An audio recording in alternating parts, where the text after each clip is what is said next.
Sir आपको मुझसे कुछ प्रॉब्लम है क्या? अरे हमसे क्या, आपसे क्या प्रॉब्लम है? नहीं मतलब यानी कि अगर जूनियर्स खड़े होकर के अगर पास ओवर की प्रेयर कर रहा है वो भी आप एक्सेप्ट नहीं करेंगे? अरे तो करते भाई, आप तो भाई साइड में। मैं हॉस्पिटल में था, वहां मेरे को फोन आया, मैं इमीडिएटली आया ये आपके नहीं पास। किया उन्होंने हॉस्पिटल में, उन्होंने नहीं कहा एक शब्द भी। आप बुलाइए अपने जूनियर को। मैं कभी हॉस्पिटल नहीं बुलाता। चलिए सुनिए, करे सुनिए। अब फिर बुलाई भाई। आपको अगर कोई प्रॉब्लम है तो मेरे केस आप अनदर बेंच में लिस्ट करा दें। पहले जूनियर को बुलाओ पहले। पहले भी आप जो है मेरे साथ, जूनियर पहले भी आप मेरे साथ जो है इस तरह की कर चुके हैं। फालतू बात नहीं करें। फालतू ये कोई शब्द है आपके? आपने कहा था क्या? हाई कोर्ट के जज होकर के नहीं, एक से फालतू बात शब्द भाई कहते हैं आप क्यों आप? कह रहे भाई? फालतू बात कहते हैं आप? रुक जाइए पहले।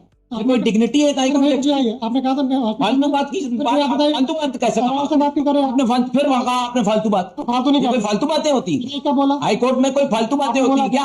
आपने कहा था आप, और फिर क्यों कह रहे हैं? आपने हॉस्पिटल बोला। ये कोई तरीका थोड़ी है साहब, बात करने का तरीका भी तो होना चाहिए हाई कोर्ट जज का। अरे आपको भी होना चाहिए। उनसे पूछा आप जूनियर वो का पूरा तरीका है। जूनियर ने क्या कहा था? आप मेरे केस जो है ना तो बेंच पे कर दीजिए। मैं कर रहा जूनियर, जूनियर से पूछा करो आप। ठीक है। जूनियर ने कहा कि हॉस्पिटल में आपने कहा था मैडम। फिर क्या हमने हॉस्पिटल से बुलवाया हमने आपको? हम क्यों बुलवाए हॉस्पिटल? कहते 11 बजे आ जाओ। अरे तो ये क्या बताओ यार। अरे भाई आपने, अरे क्यों नहीं आया भाई? अनदर बेंच कर दें सर प्लीज। हम नहीं कर रहे कैसे, आप लोग आ जाओ।